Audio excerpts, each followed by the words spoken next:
Olá, tudo bem com você? Seja muito bem-vindo. Apenas para informar, pessoal da transmissão aqui, o Bruno pediu para avisá-los que a lista de presença está na descrição do vídeo, tá bom? Se vocês estiverem me vendo bem e ouvindo bem, acho que podemos começar, né?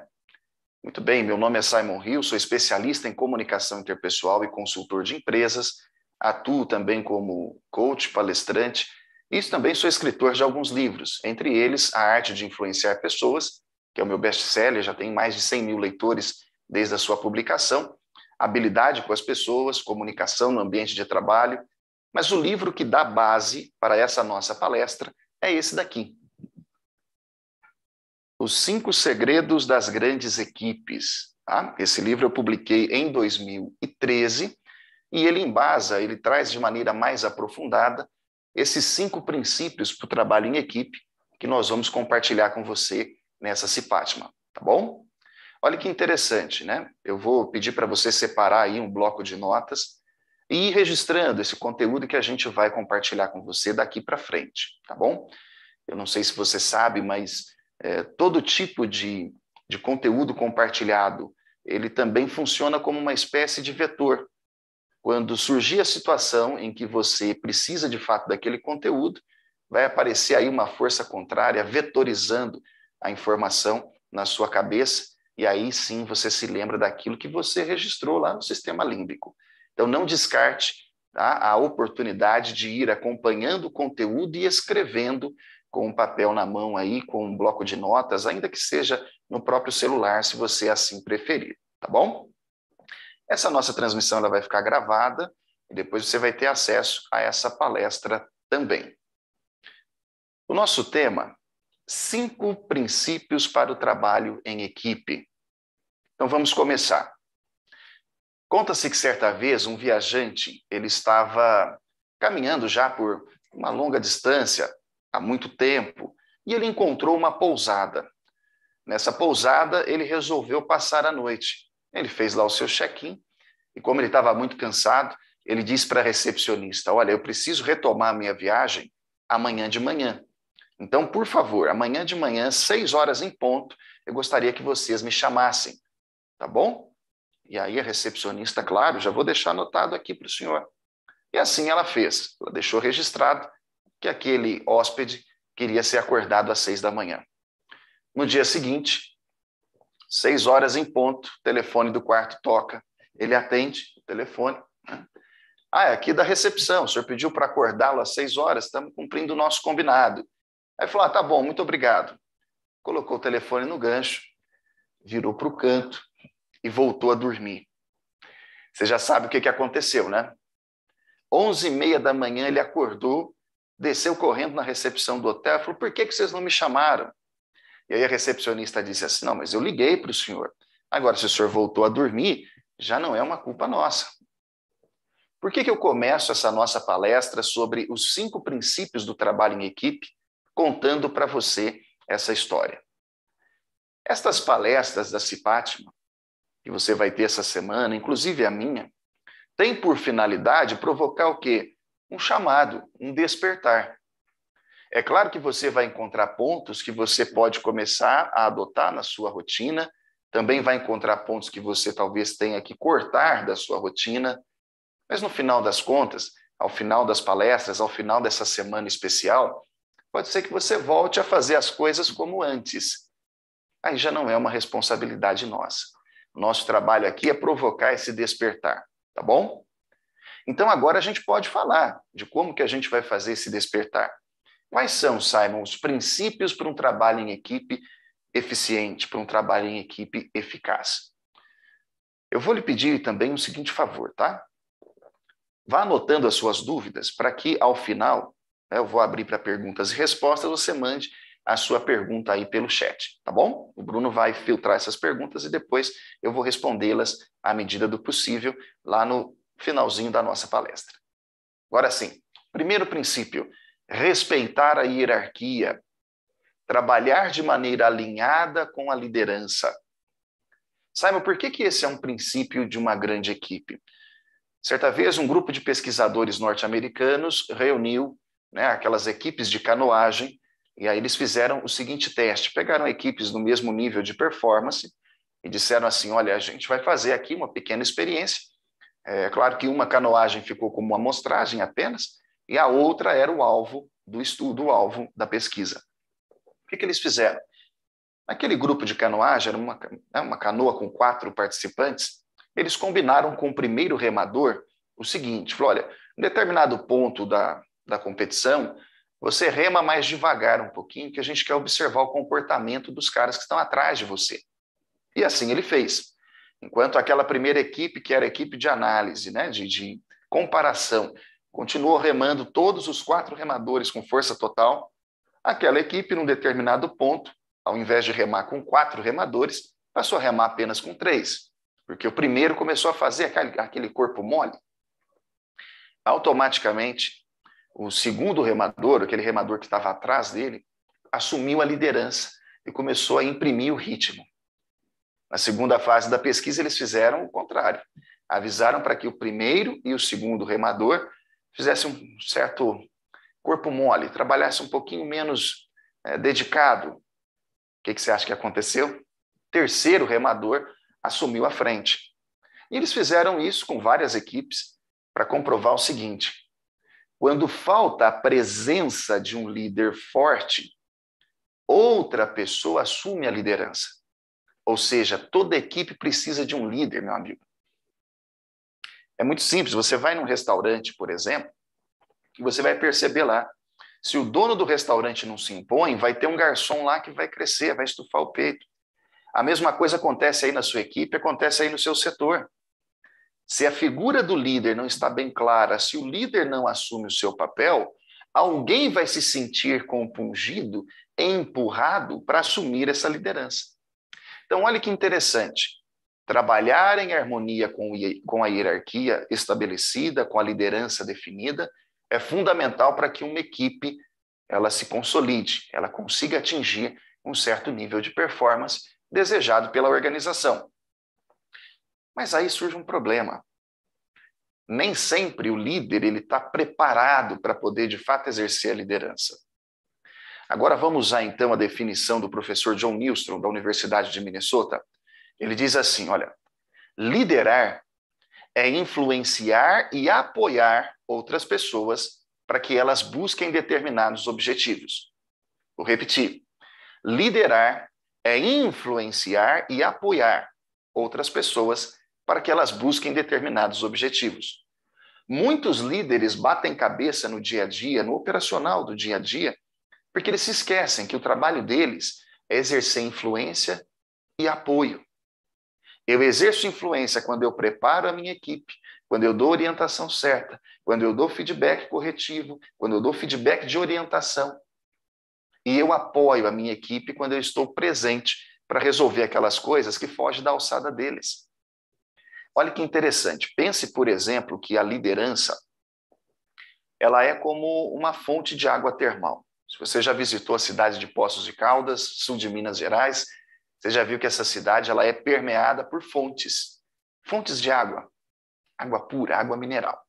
Então pense na liderança como uma água que brota de fontes, pelo menos 4. Primeira fonte da qual nasce um líder são os princípios de ação sólidos, a experiência que a pessoa tem naquele cargo em que ela executa. A segunda fonte de liderança é a orientação moral.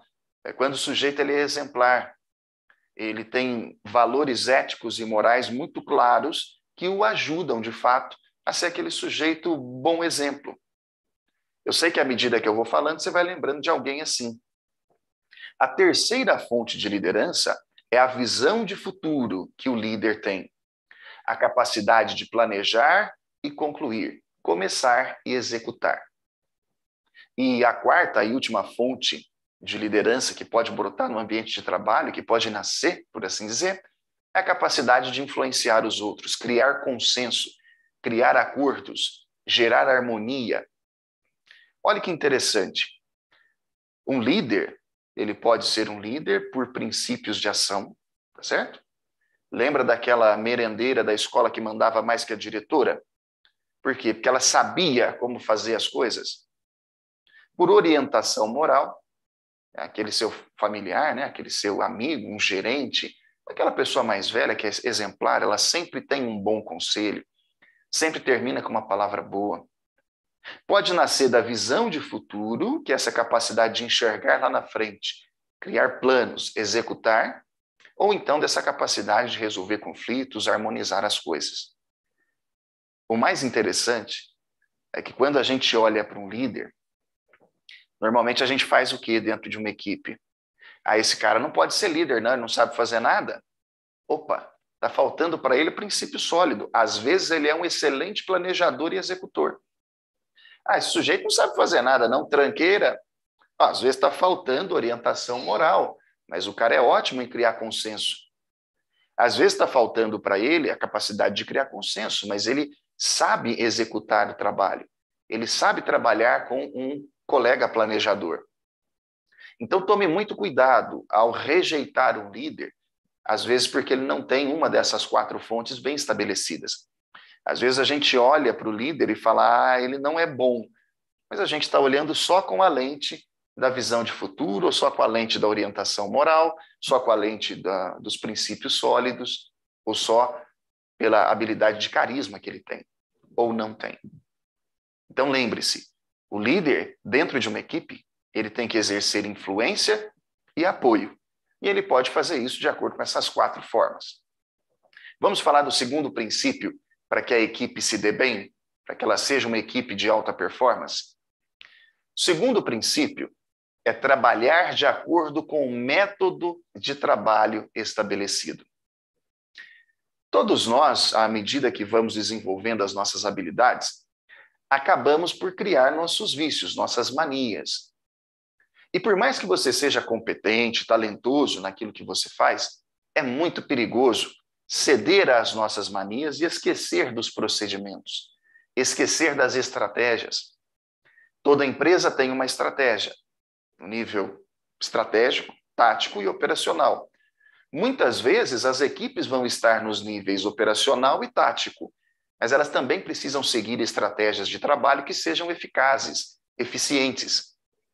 Você provavelmente já ouviu falar de um general militar, um líder político, chamado Napoleão Bonaparte. Provavelmente, né? Acredito que sim. Napoleão era conhecido como um grande estrategista. Haviam generais políticos, né, de oposição que preferiam não guerrear com ele porque ele era, de fato, um grande estrategista militar.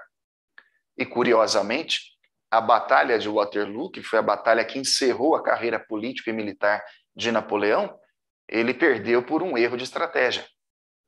Então, tome muito cuidado, porque, às vezes, na execução dos métodos de trabalho, você vai se desviando da estratégia da empresa. Você vai fazendo coisas do seu jeito, à sua maneira, do seu modo, que vai fazendo com que aquela estratégia empresarial fique de lado.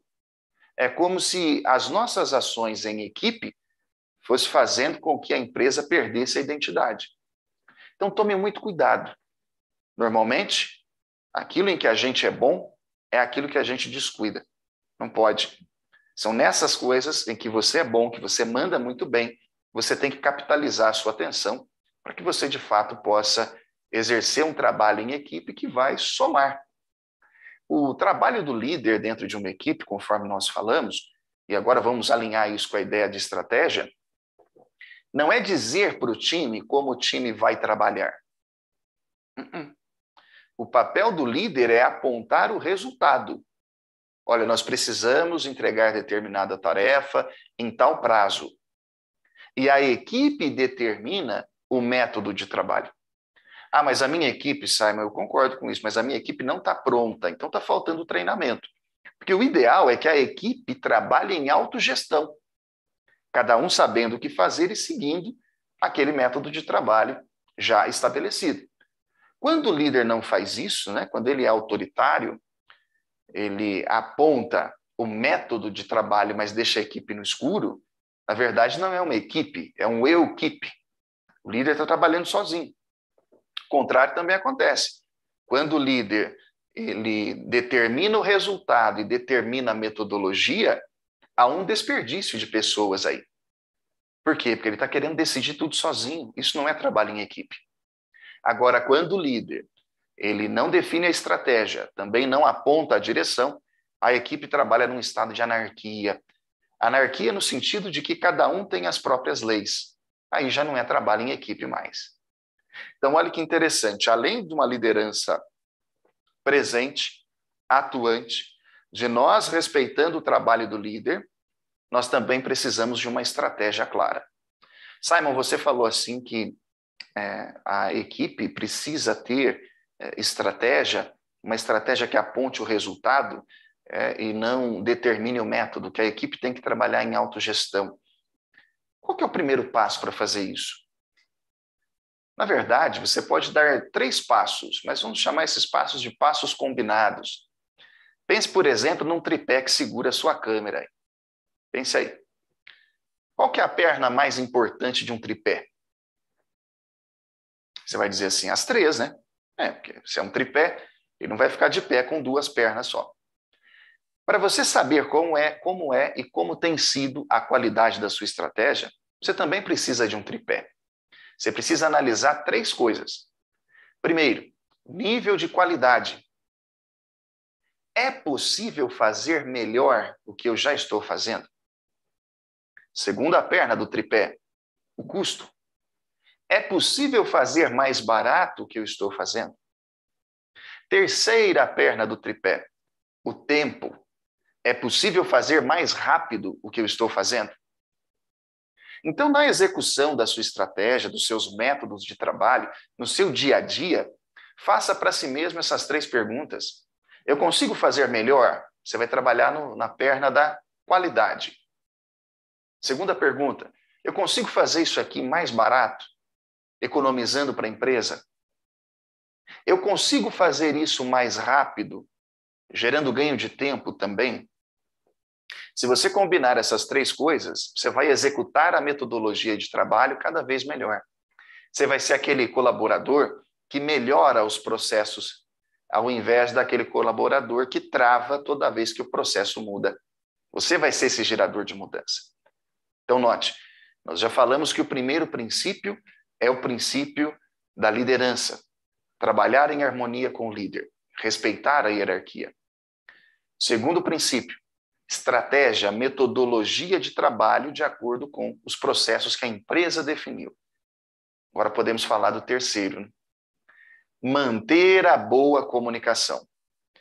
Terceiro princípio para que uma equipe seja produtiva, alcance performance, é manter a boa comunicação. Olha que interessante. Existem mais de 15 definições do que é boa comunicação ou comunicação eficaz dentro de uma empresa. Alguns veem a comunicação como processo, outros como uma forma de simplesmente transmitir e receber informações, eliminar ruídos. Mas quando a gente fala de trabalho em equipe, nós estamos falando da comunicação interpessoal. É aquela comunicação que ocorre no contexto da interação face a face. É quando você e eu estamos frente a frente, conversando, trabalhando juntos em uma determinada tarefa, uma determinada atividade. E é claro que para a gente entender como trazer isso para dentro da nossa equipe, nós precisamos entender que a comunicação interpessoal, ela se torna evidente através de algumas habilidades muito específicas. Uma delas é a assertividade. A assertividade é a capacidade de ser firme sem ferir a dignidade do outro. Quantas e quantas vezes a gente sofre um ataque verbal e não sabe como devolver? Quantas e quantas vezes a oportunidade passa e a gente diz assim, da próxima vez eu vou falar isso aqui. Por que da próxima? Por que não falou agora? Porque faltou assertividade. A assertividade é a capacidade de ser firme sem ferir a dignidade do outro. Em termos mais simples, quem tem uma comunicação assertiva é capaz de fazer 4 coisas. Anote, por favor. Primeira delas, a pessoa que tem uma comunicação assertiva fala na primeira pessoa do singular. Ela sempre fala em seu nome. Sabe aquela história assim, ó, eu preciso do relatório, é urgente, porque o meu gerente está cobrando. Não, não é o seu gerente que está cobrando. Vou lhe dar um exemplo que vai tornar isso mais claro. Quando a gente era criança, a gente fazia muita arte durante o dia. Aí a mãe da gente dizia assim, menino, você vai ver na hora que seu pai chegar. Vou contar para ele tudo que você fez hoje. Ela estava nos ensinando a respeitar a figura do pai, quando, na verdade, a gente tinha que respeitar a figura dela, que era a autoridade presente ali. A mesma coisa acontece no ambiente de trabalho. Se eu preciso de uma informação do Lucas, se eu preciso de uma informação do Samuel, para que eu execute o meu trabalho, e ele enrola, ele protela, ele procrastina, na verdade, ele está desrespeitando a mim, não é o meu superior. Então, pare de falar em nome dos outros. Pare de dizer assim, olha, eu preciso disso porque o entregador está lá, eu preciso disso porque o menino está lá na torre, lá esperando.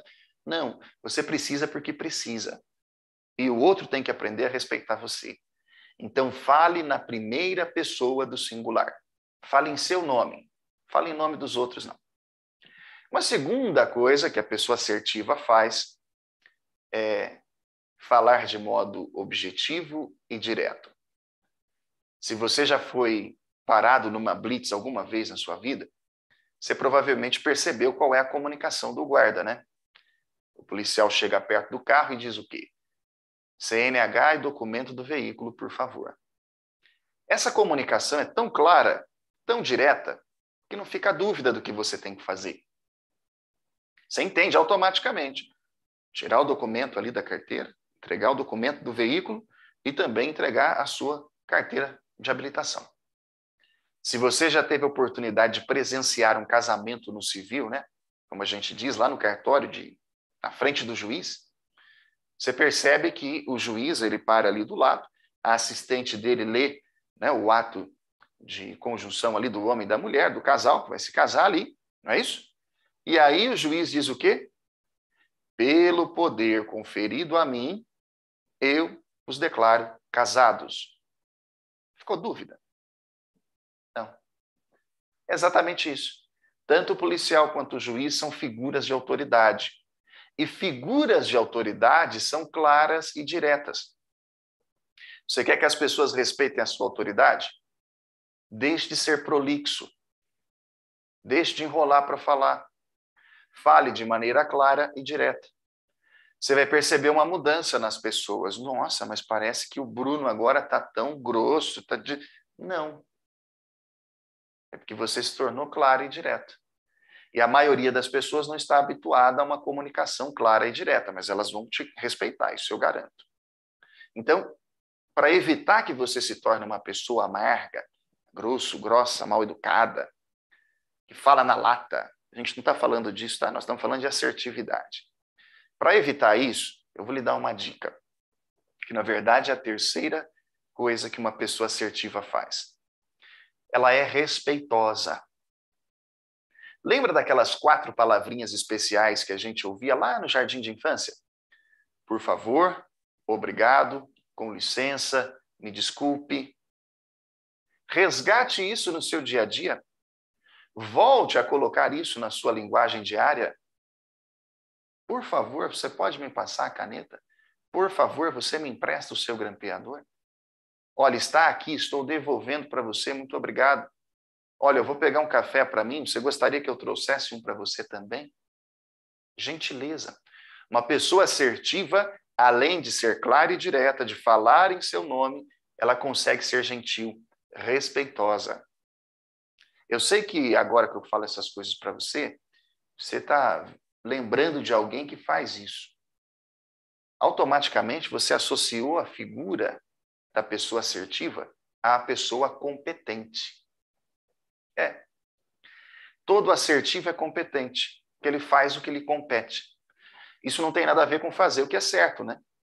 Você pode ser firme numa posição errada. Mas, em geral, a pessoa que é assertiva, até no erro, ela sabe como corrigir isso. Quarto e último ponto de quem tem uma comunicação assertiva dentro da equipe. A pessoa está disposta a ouvir. disposição de ouvir uma opinião contrária, disposição de ouvir sem interrupções, ouvir sem cortar, sem tentar preencher a fala do outro. Tudo isso um assertivo faz. Vamos resumir? Fala na primeira pessoa do singular, eu falo em meu nome, não preciso falar em nome de outros. Eu falo de uma forma clara e direta. Eu sou respeitoso, sou gentil e também tenho a disposição de escutar, de ouvir. Olha que interessante. Vamos fazer essa distinção aqui. A palavra do nosso idioma para ouvir vem do latim audire, que significa captar os sons com o sentido da audição. Beleza? A palavra do nosso idioma para escutar também vem do latim auscultare, que significa prestar atenção. Eu ouço com os ouvidos, eu escuto com o cérebro. Nós falamos ainda há pouco de ter a disposição de ouvir, de escutar o outro. Então vamos fazer essa diferença sobre a escuta ativa dentro do trabalho em equipe. O primeiro nível da escuta é o nível da audição mesmo, é quando eu capto os sons que estão vindo daquela mensagem que o outro está me mandando. Mas de nada adianta apenas ouvir se eu não for capaz de descer o próximo degrau, que é acompanhar aquela linha de raciocínio. O outro está conversando comigo, eu estou ouvindo, mas será que eu estou acompanhando? Vou lhe dar um exemplo. Você está assistindo essa palestra, você pode estar fazendo isso de duas formas. Você pode estar com o vídeo fechado, não é isso? E o áudio aberto. Então, você está ouvindo. Mas você também ouve ruído no escritório, talvez um carro que passe na rua, um passarinho que senta na árvore aí à frente da sua janela. Não é isso? Você está ouvindo. Mas acompanhando, você está acompanhando a palestra. Pelo menos espero. E uma forma de você fazer isso melhor é ir anotando aquilo que o outro vai falando para você. Você quer melhorar a sua habilidade de escutar os outros? Na próxima reunião que você participar, leve a sua agenda. E tudo aquilo que o outro falar, ou os pontos altos daquela conversa, registre por escrito, na frente da pessoa. Quando você anota na frente do outro aquilo que ele está falando, ele também vai se concentrar em falar de uma forma mais clara, falar de uma forma mais direta, porque ele percebe que você está tomando nota. É automático. Além de acompanhar, você também precisa compreender. Quantas e quantas vezes um colega passa uma informação para você e você fica na dúvida, não compreende, mas também não pergunta? Aqui vai uma técnica usada pelos pilotos, né, das Forças Armadas. Toda informação ouvida precisa ser repetida para gerar confirmação. Olha como que isso é importante, né? Está lá o piloto, ele sai para bombardear o território inimigo e aí ele recebe a ordem do seu general. Atenção, atenção, bombardear o setor 5 do inimigo. Se ele não compreende e entende que é o setor 25, ele vai jogar a bomba no lugar errado. Por isso que o exército tem essa máxima. Escutou, repete. Porque ao repetir, você dá ao emissor a oportunidade de confirmar ou corrigir aquela informação que você entendeu. Agora a situação fica mais ou menos assim. Atenção, atenção, bombardear o setor 5 do inimigo. Entendido, bombardear o setor 25 do inimigo.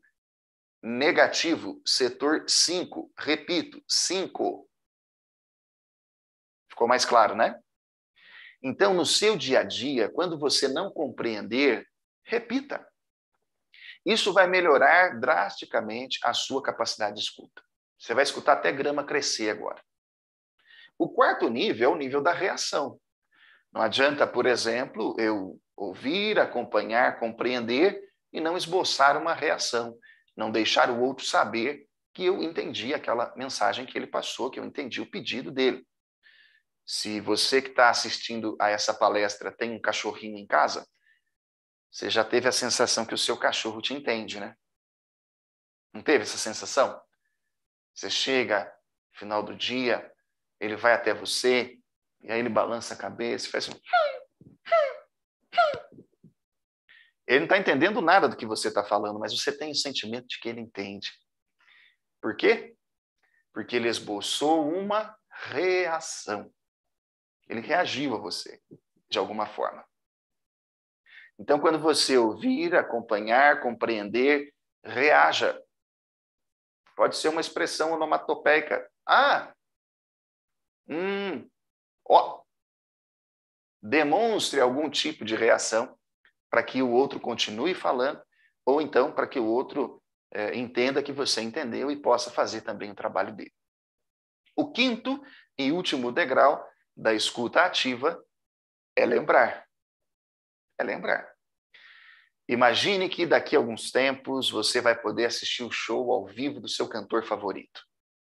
Aí você está andando no seu carro, e aí você ouve, primeiro degrau, no rádio, um anúncio de que o seu cantor favorito vai vir aqui na sua cidade. Aí você aumenta o volume para acompanhar o anúncio. Logo em seguida, você compreende, vai ser no centro de eventos tal, vai ser no dia 12 de outubro, que é feriado, ótimo, dá para eu ir. De nada adianta se você não reagir e pegar o telefone da onde está vendendo os ingressos. Também não adianta você comprar o ingresso e esquecer da data do show. Então, note, para que você se torne um bom ouvinte, um bom escutador, ouça, acompanhe, compreenda, reaja e lembre da informação que você recebeu. Legal, né? Comunicação interpessoal na equipe é composta de assertividade, é composta de escuta ativa, mas ela também precisa de feedback. Feedback é essa habilidade que eu tenho de dar retorno para o outro do comportamento dele. No meu livro Habilidade com as Pessoas, eu explico exatamente o modelo de feedback chamado feedback encorajador, que é aquele modelo de feedback em que eu lhe dou condições de entender o seu comportamento e começar a corrigi-lo. Caso contrário, por mais que eu fale para o outro, ele sempre vai permanecer no erro. Olha que interessante. Feedback, para que ele atinja o objetivo, ele precisa respeitar três critérios, ou passar por 3 filtros. Primeiro deles, ele tem que estar focado no resultado. O feedback ele é necessário quando o colaborador não percebe o impacto das suas ações ou da falta delas na equipe. Vou explicar. Eu tenho o hábito de chegar atrasado todos os dias. E como eu trabalho na sua equipe, eu acabo atrasando o seu trabalho também. Mas eu não percebo que isso é um problema. Cabe um feedback aí. E não precisa ser do líder, não, pode ser seu mesmo. Vou te ensinar como é que faz. Desde que esteja focado no resultado, que é chegar no horário, você vai estar fazendo um bom trabalho. Então, primeiro ponto, feedback para que ele dê certo, ele precisa estar focado no resultado. O meu colega, ele entrega a descrição de serviços todas as vezes com erro. Ou erro de digitação, ou erro de preenchimento, ou então falta uma alíquota, falta um dado. Qual é o resultado esperado? Relatório sem erros. Então, o seu feedback ele tem que estar voltado para isso. Você jamais vai dizer assim, é que ele é desorganizado, ele é disléxico, ele é meio enroladão mesmo, mas é um cara legal, todo mundo gosta dele. Não. Você vai focar no resultado que você quer. O relatório livre de erros. O feedback ele precisa também ser impessoal. Livre das minhas opiniões em relação ao outro. Então, isso que eu comentei ainda há pouco, mas é porque ele é um cara bacana. Não. As minhas opiniões sobre o outro não vêm ao caso quando eu vou dar feedback. Por quê? Porque senão eu vou começar a misturar comportamento com identidade. E, em geral, o que atrapalha uma equipe não é como a pessoa é como ela se comporta. Vou ser um pouco trágico aqui para você entender, vou só exagerar para você entender, tá bom? Imagine que o seu colega de mesa é um psicopata. Ele é um psicopata, tá certo? Mas ele não se comporta como tal. Então, no nível da identidade, ele é um psicopata. Ele tem desejo de acabar com toda a vida que estiver perto dele. Mas no nível do comportamento, ele é um excelente colega de trabalho. Então lembre-se, foque no comportamento, não na identidade. Senão você vai ficar confuso e não vai conseguir dar feedback. E por último, né, o feedback precisa ser ético. A ética é o equilíbrio entre o interesse pessoal e o bem-estar da maioria. Toda vez que eu coloco o meu interesse acima do bem-estar da minha equipe, eu estou sendo antiético. Simon, como assim? Como é que você fala isso desse jeito? Quando eu consigo harmonizar, equilibrar aquilo que é bom para mim, interesse pessoal, e aquilo que vai colaborar com o time, eu estou sendo ético. A ética, ela é um conceito social. É o que eu faço para ficar bem com os outros. A moral é um conceito intrapessoal. É o que eu faço para ficar bem comigo. Existem coisas que as pessoas fazem que são moralmente aceitáveis, mas eticamente condenáveis. Agora eu vou te dar um exemplo prático do seu dia a dia. Você tem um colega que não é produtivo, ele não trabalha, e o seu líder não faz nada. Você tem aquele colega que, infelizmente, ele tem o mau hábito de fazer fofoca, e o seu líder não faz nada. Se o seu líder não der um feedback, ele está sendo antiético. Ele está comprometendo o bem-estar da equipe toda, favorecendo uma pessoa. Então, note, na prática, você pode usar aquela técnica que ficou conhecida como a técnica do sanduíche. A técnica do sanduíche é que o sanduíche tem pão, tem recheio, tem pão de novo, não é isso? Pão, recheio e pão de novo. O pão representa um reconhecimento. Pode ser um elogio ou não. O recheio representa o teor da crítica, do retorno que você quer dar para o seu colega. Ok? Então vai ficar mais ou menos assim. Lucas, eu percebi que você é um cara top, rapaz. Você faz umas coisas aí que é de tirar o chapéu. Reconhecimento da habilidade do outro. Mas toda vez que você vai me mandar um relatório, ele vem com erros. E eu perco mais ou menos assim 30 minutos para rever o seu relatório. Teor da crítica. Então, eu estou devolvendo ele para você, porque como eu sei que você é um cara esperto, um cara atento, você vai conseguir fazer o relatório livre de erros. Na próxima vez que você for me entregar, confere antes, por favor. Isso vai gerar tempo, ganho de tempo para você e para mim. Elogio, bronca, elogio. E você ainda deu uma sugestão de melhoria. Olha que interessante. Se eu quero um relatório livre de erros na minha mão, o Lucas pode até errar lá, mas na hora que chegar aqui tem que estar perfeito. Logo, qualquer sugestão, faça o relatório e confira aí antes de entregar. Então, olha que interessante. Esse tipo de feedback é o feedback focado no resultado, livre das suas opiniões pessoais em relação ao comportamento do outro, e ele também é ético, porque favorece tanto você quanto o Lucas. Tá bom? Vamos passar então para o quarto princípio. Você já percebeu que a gente está se encaminhando para o final, né? O quarto princípio do trabalho em equipe é o comprometimento individual. Dificilmente você vai encontrar uma equipe de alta performance que tem um ou outro lá que leva as coisas nas coxas, que faz de qualquer jeito. Esse princípio número 4 do comprometimento individual é talvez um dos maiores desafios dos empresários e líderes no Brasil. Se você perguntar para qualquer empresário, qual que é o maior desafio que você tem em relação à sua equipe? Eles vão falar assim, as pessoas não têm compromisso, elas não se comprometem nem com elas. Dá o que fazer para botar na cabeça do sujeito que ele tem que continuar estudando. Dá o que fazer para colocar na cabeça dele que ele tem que fazer bem feito de primeira. Para te ajudar a descobrir se você é uma pessoa comprometida, eu vou falar aqui de 6 atitudes, 6 ações que uma pessoa comprometida tem e que faz com que ela se destaque. Mas antes, eu quero que você faça uma pausa, tá? Uma pausinha rápida, e anote aí no seu bloco de notas o que é uma pessoa comprometida para você. O que essa pessoa faz? O que essa pessoa faz que torna ela uma pessoa de fato comprometida? Que ele é assim, um irmão pedra 90, esse aqui é meu parceiro. Enquanto você anota aí, eu vou beber água.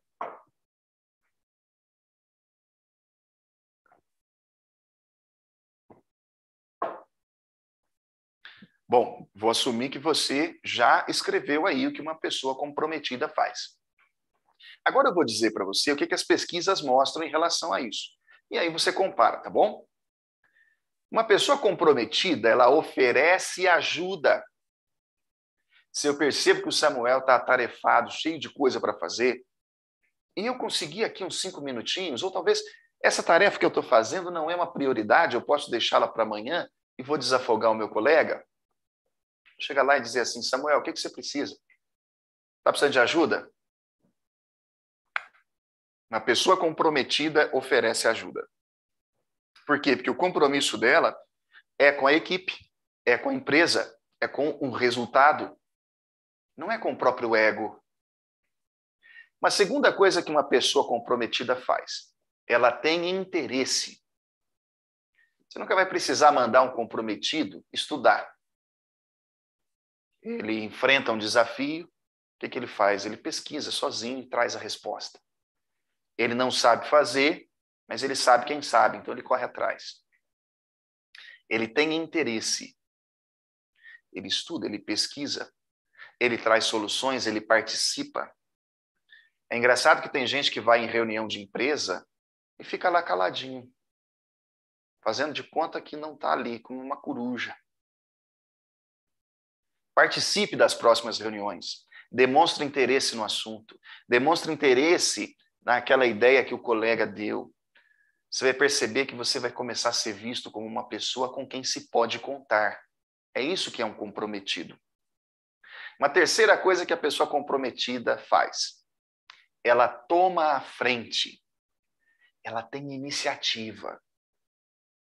Ninguém precisa empurrar um comprometido. É perigoso até ter que segurar, porque ele vai para cima, ele tem iniciativa. É como se ele tivesse um motor de arranque tão pesado, tão forte, que nada para uma pessoa comprometida. Olha que interessante, né? Me lembrei aqui daquele medalhista olímpico, o Michael Phelps.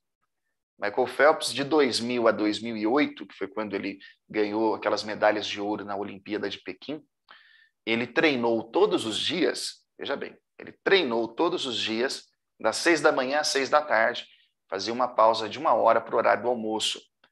Se ele tivesse, se a gente pegasse, né, a linha do Equador e ele tivesse nadado pela linha do Equador, ele teria dado a volta ao mundo só na quilometragem que ele treinou, treinando para aquelas Olimpíadas.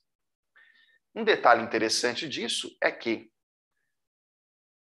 o treinador dele, quando foi entrevistado, disse assim, super interessante, porque quando a gente chegava nas piscinas para treinar, 6 horas da manhã, o Michael já estava aquecido, com todo o equipamento, já estava com o corpo prontinho para cair dentro d'água.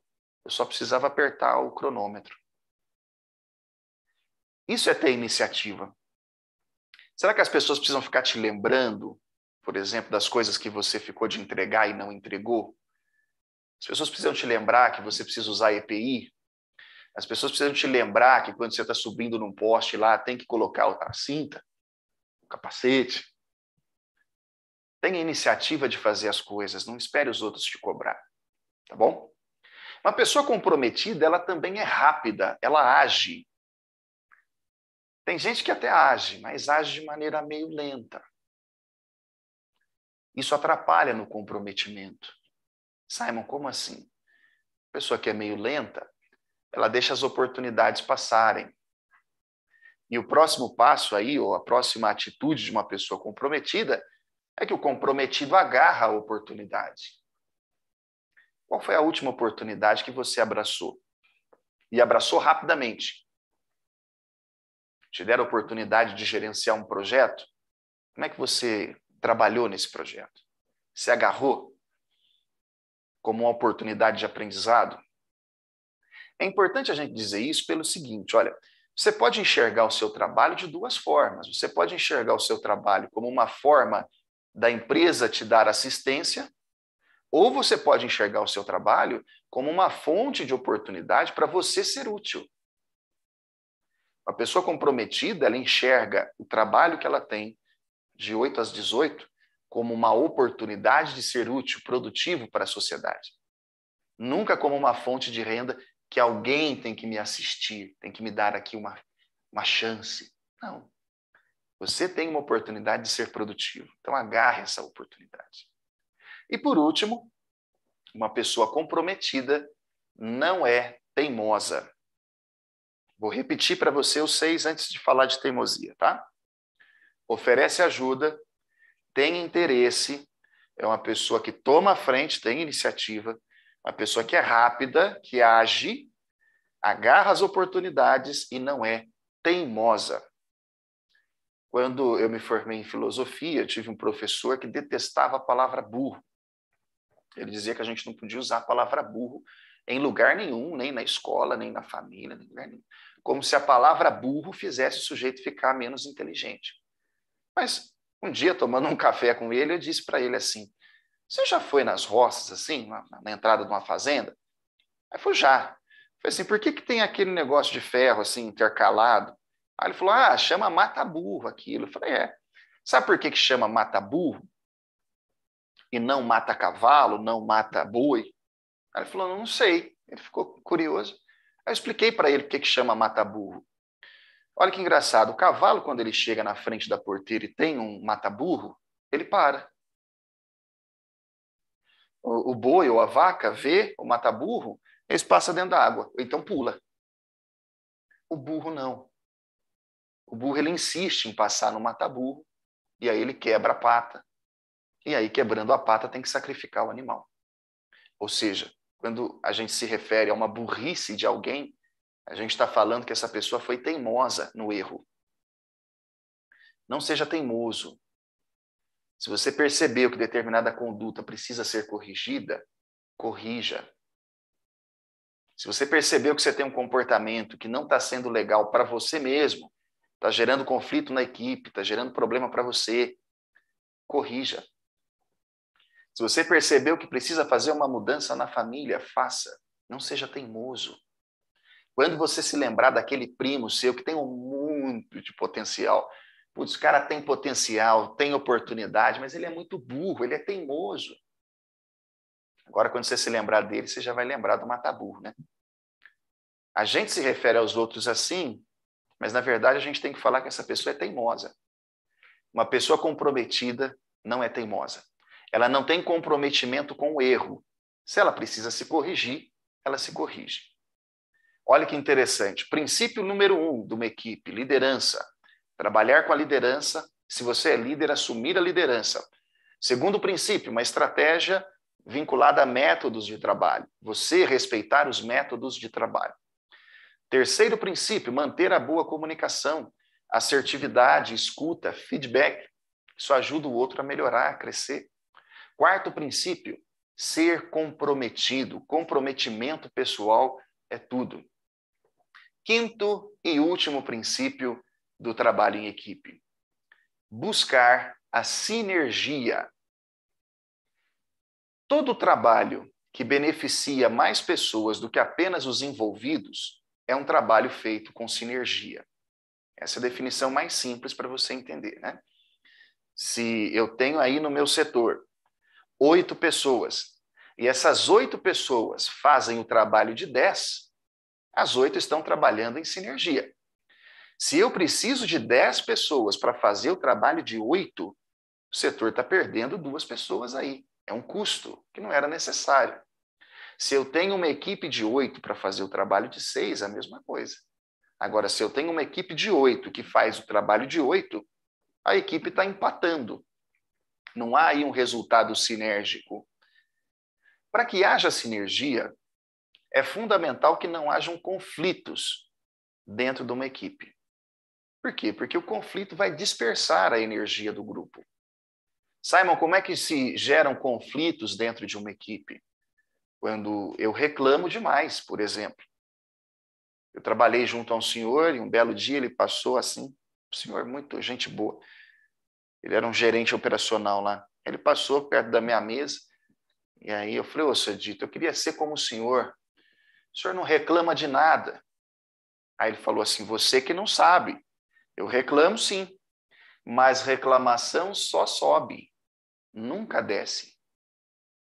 E aí ele arrematou dizendo assim, reclamar para quem não resolve é fofoca. Então eu tenho que reclamar para quem está acima de mim na hierarquia, não reclamar para os meus pares ou para quem está abaixo de mim. Senão estou fazendo fofoca. A fofoca dentro de uma equipe, ela na verdade é um verdadeiro veneno. Por quê? Porque ela mina a confiança que um tem no outro. Você já assistiu aqueles filmes de faroeste? Já assistiu alguma vez um filme de faroeste?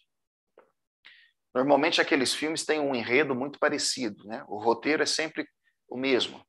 Tem lá o herói que ele tem que cumprir ali um compromisso com aquela comunidade, talvez levar uma senhora no médico, levar o baú para depositar no banco em tal cidade, e aí no meio do caminho vem um monte de percalço. Qual que é o tema de todo o filme de faroeste? A confiança que um tem no outro. Se eu confio que aquele sujeito lá vai levar o baú de dinheiro daqui para lá, ou vai levar a senhora em segurança para o hospital na cidade tal, eu posso ficar tranquilo agora, porque o trabalho dele ele vai fazer. Mas se esse sujeito, em todo filme de faroeste, for mal falado, tiver uma má reputação, a gente perde a confiança nele, não é assim? A mesma coisa acontece com a fofoca dentro de uma equipe, dentro de uma empresa. Se eu faço fofoca, eu estou manchando a reputação do meu colega, isso mina a confiança. Simon, mas eu tenho uma reclamação legítima para fazer contra ele. Beleza, então faça para o seu líder. Reclamação só sobe, nunca desce. Tá bom? Evite que a fofoca se torne um prejuízo para a sua reputação também. Né? Porque não é só o alvo da fofoca. Aquela máxima freudiana, né? Quando Pedro fala para mim de Paulo, eu sei mais de Pedro do que de Paulo. Então, se você tem o hábito, que é uma delícia também, né, gente? Vamos falar a verdade, é uma delícia fazer fofoca. Se você tem o mau hábito da fofoca, comece a prestar atenção em como as pessoas veem você. Será que você goza de confiança genuína? Às vezes, sem perceber, você está minando a sinergia da equipe, porque você está dispersando energia com coisas sem importância. Além da ausência de conflitos, que muitas vezes é causado pela fofoca, uma equipe para trabalhar em sinergia precisa de eficiência e eficácia. Peter Drucker tem uma definição clara de eficiência e eficácia. Eficiência é fazer bem feito. Eficácia é fazer o que precisa ser feito. Muitas vezes as pessoas passam horas do dia de trabalho fazendo coisas que não precisam ser feitas. Então, seja eficaz pessoalmente. Eu, enquanto indivíduo, vou fazer o que precisa ser feito. Chegou para você lá uma tarefa? Pergunte-se, isso aqui vale tempo, dinheiro, esforço em fazer bem feito? Qual que é a maneira mais simples de fazer isso aqui? Eu estou fazendo corretamente o que precisa ser feito? Isso vai aumentar a sua eficácia assim, em níveis astronômicos. Você vai se tornar uma pessoa que realmente é eficaz, faz o que precisa. Você vai ter mais clareza no seu dia. Você vai começar a trabalhar com as tarefas dentro do prazo. Simon, mas e a eficiência não é importante também? É sim.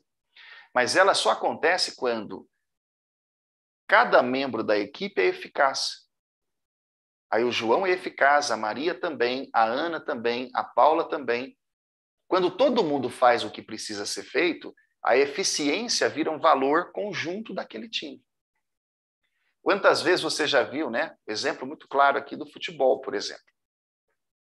Sabe, se lembrar daquela Copa que teve no Brasil, né? Cristiano Ronaldo, estrela, saiu nas eliminatórias. Depois teve lá o Messi, marcou um gol. Neymar machucou. Então, o estrelismo dentro de uma equipe não funciona. Você pode ser muito bom individualmente. Eficácia. Se quando você está com um grupo de outras pessoas, você não consegue nem ser eficaz, você não é tão bom assim. Então, note, eficiência e eficácia. Eficácia individual, eficiência em grupo. Tanto é que aquela seleção que ganhou, a seleção alemã, foi uma seleção que produziu resultados sinérgicos, você há de se lembrar bem aí. Tá bom? Bom, nós falamos hoje de 5 princípios do trabalho em equipe. Eu havia prometido para vocês 5 minutinhos para a gente responder perguntas. Então, só para relembrar, nós falamos de liderança, falamos de estratégia, falamos de comunicação, comprometimento e falamos de trabalhar buscando a sinergia. Então, vou abrir para perguntas, tá bom? Se porventura eu não tiver a resposta à sua questão agora aqui de bate-pronto, eu me comprometo em encaminhar aí para o Samuel uma resposta por escrito ou gravar um pequeno vídeo, vou pedir para ele encaminhar direto para você. Mas se você perguntar algo do que a gente conversou aqui, é bem provável que eu vou poder te ajudar, tá bom? Então, por favor, Bruno ou Samuel, vocês conseguem mandar as perguntas para mim, por gentileza? O Bruno está dizendo que, por enquanto, não temos nenhumas perguntas, somente elogios do conteúdo. Gente, muito obrigado, viu? Agradeço o carinho de vocês. Espero ter ajudado aí no trabalho de vocês, tá bom? Se tiverem perguntas, podem mandar também. E algo super importante, isso não estava combinado com o Samuel nem com o Bruno, mas se vocês autorizarem, eu passo o meu WhatsApp. Se as perguntas surgirem depois, pode mandar direto para mim que eu respondo também, sem problemas, tá? Deixa eu ver mais uma mensagem aqui no chat. Pessoal, importante, lembrando que a lista de presença está na descrição do vídeo. Não deixe de preencher aí, tá bom? De marcar presença nessa palestra. E a lista de presença está na descrição do vídeo. Legal.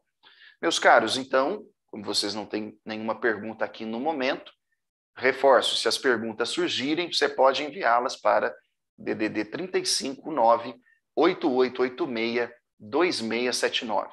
É o meu WhatsApp pessoal, eu vou ter um prazer enorme em responder as suas questões aí, tá bom? Então, para a gente finalizar, vamos rever aqui rapidamente, em menos de 30 segundos, tudo que a gente falou. Uma equipe de alta performance, aquela equipe que atinge resultados ótimos no seu trabalho, ela tem um trabalho em sincronia com a liderança. É claro que se o líder não está ali fazendo bem o seu papel, automaticamente alguém vai assumir isso, porque o líder normalmente dá o norte, ajuda muito uma equipe. Um líder bom, um princípio sólido, visão de futuro, capacidade de criar consenso, orientação moral, é um verdadeiro presente para uma equipe. De nada adianta você ter uma liderança boa sem estratégia clara, sem métodos de trabalho claros. Então, não caia no risco de Napoleão. Não ache que você, por ser bom em determinada coisa, não precisa afinar cada vez mais. Trabalhe sempre buscando aquilo que é melhor, mais rápido e mais barato. Mantenha a boa comunicação, por ter uma comunicação assertiva, por escutar bem ao outro e, principalmente, dê feedback para os seus colegas. A gente cresce não é olhando a imagem do espelho, é o feedback que a gente recebe dos outros desde criança. Tenha comprometimento, demonstre interesse, iniciativa, ofereça ajuda, aproveite as oportunidades para crescer, não seja teimoso. Outra coisa importantíssima, eficiência e eficácia. Pessoalmente, busque ser eficaz, fazer o que precisa ser feito, tá bom? Eu desejo de coração que o sol ilumine o seu caminho, o vento toque suavemente seu rosto, e até que a gente possa se encontrar pessoalmente, que Deus proteja cada um de vocês na palma de suas mãos. Muito obrigado Samuel pelo convite, obrigado Bruno por trabalhar junto com a gente aí na técnica, e lembrando sempre, estou à disposição de vocês, tá? Um forte abraço.